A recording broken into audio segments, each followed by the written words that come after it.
There's a lot of panic and hysteria going around the 25 class right now. So if you're out there in the 25 class and you're uncommitted, please pay attention to this level. This is why.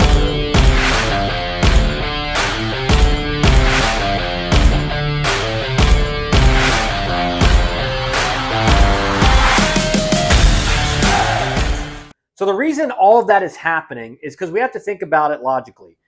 When the 25 class was getting recruited and most of those recruits started to commit, that was done with coaches having the understanding that they had 40 roster spots to fill.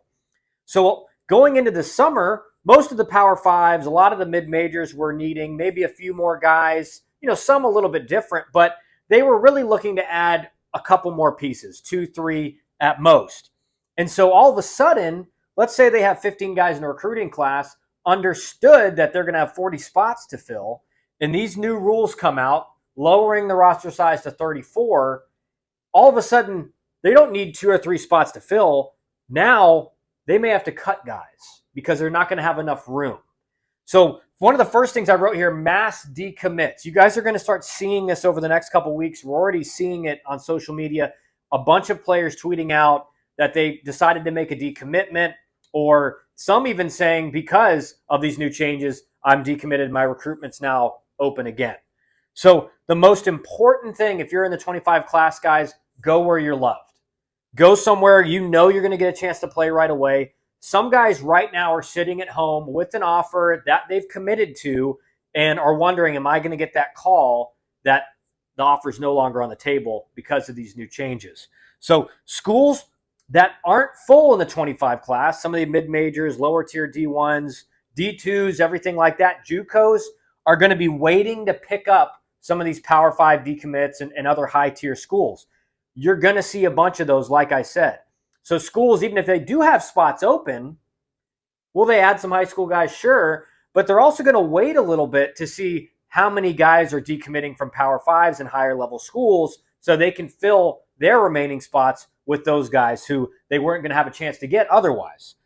Now, the question marks from a lot of coaches that I talked to last week at the Futures games, the PBR Futures games, were about the fall roster sizes. And this is really important, guys, because typically, let's say you have a 40-man roster.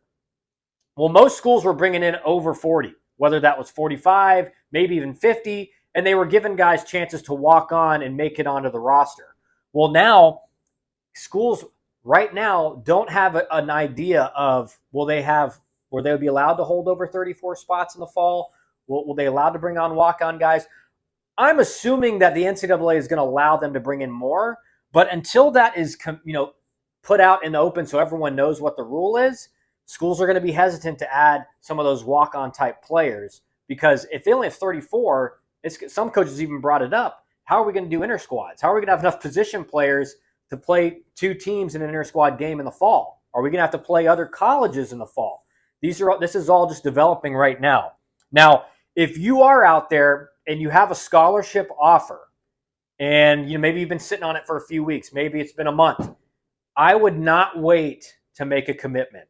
At this point, with these changes, if you still have an offer on the table and it's a school that you feel pretty good about, I would not wait to commit, because the longer you wait, the more likely that instead of cutting a guy they already have committed, they may say, well, this guy hasn't made a commitment. It doesn't seem like he's that interested. He's waited this long.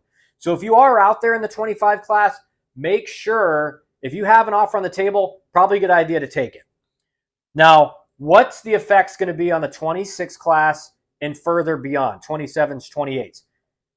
What I see happening is, and again, we have to think about it, the 26 class, for the majority of schools, maybe they have 1, 2 guys. Most schools don't have any, from those guys that committed before the rules changed last April, that made it to where you couldn't communicate with schools until that August 1st of your junior year.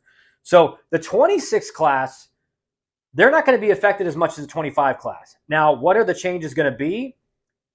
From what I can tell, less position players are going to be recruited out of high school, because with the way the ball's traveling in college baseball right now, we all see it. Anyone that's a fan of college baseball, football-type scores in college baseball, double-digit runs for both teams. A good team ERA is in like the 5s. So you need as many arms as you can get if you're a college coach. So with that roster crunch from 40 to 34, we're going to still see them try to keep as many pitchers as they can, which means there's going to be less position players. So the 26 class, 27 class, moving forward, if you're in those classes, you have to distinguish yourself from other athletes in the positions. If you're a shortstop, every day you need to be taking ground balls, pushing yourself to be better and better. Offensively, same thing.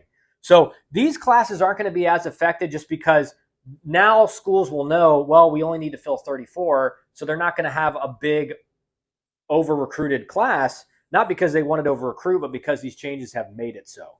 So if you're in these classes, you can rest a little bit easy, but realize if you're a position player out there, really start working to distinguish yourself, increasing that 60, actions improving in the infield, and obviously an offensive profile that will fit at a college that makes sense for you.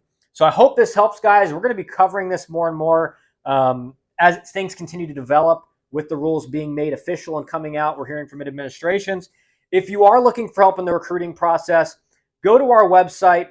On the front page, you can fill out an eval request where we will meet with you 30 minutes to an hour, talk about what we think your floor and ceiling is, and how we can help you get to a school that's really going to be a great fit for you, where you can play right away as a freshman.